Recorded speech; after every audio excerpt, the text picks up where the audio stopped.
நமக்கு முன்னாடி பேசுகிறவங்க ரொம்ப ஃபயரான ஸ்பீச்லாம் கொடுக்கும்போது நம்ம என்ன பேசணுன்ற விஷயமே நமக்கு எல்லா மேடையிலையுமே மறந்துடும்.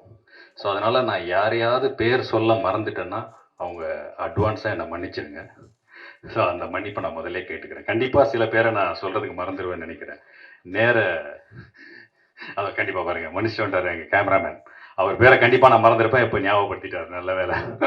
தேங்க்யூ.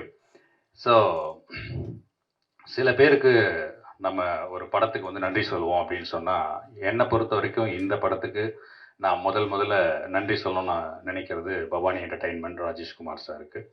ஸோ அவருடைய பங்கு, அவருடைய அந்த ஸ்டார்ட் அப் இல்லைன்னா நம்ம இன்னைக்கு இந்த அரங்கத்தில் இருந்திருக்க முடியாது. அதுக்கு அடுத்ததான் நான் சொல்ல வேண்டியது இயக்குனர் அவதார் அவருக்கு. எனக்கு வந்து இந்த நேம் கன்ஃபியூஷன் அப்பையிலேருந்தே இருக்குது.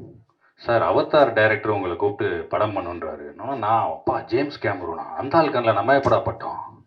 அவதார் படம்னா நம்மளை வந்து ஒருவேளை ஏதோ சூப்பர் ஸ்டார் அந்த டூப்புக்குலாம் பண்ணது ஏதாவது ஃபாரின் டெக்னீஷியன்லாம் ஒர்க் பண்ணாங்க கோச்சடையானில், யாராவது சொல்லி நம்மளை வந்து அவதார் டைரக்டருக்கு நம்மளை இன்ட்ரடியூஸ் பண்ணிட்டாங்களான்னு சொல்லி நானும்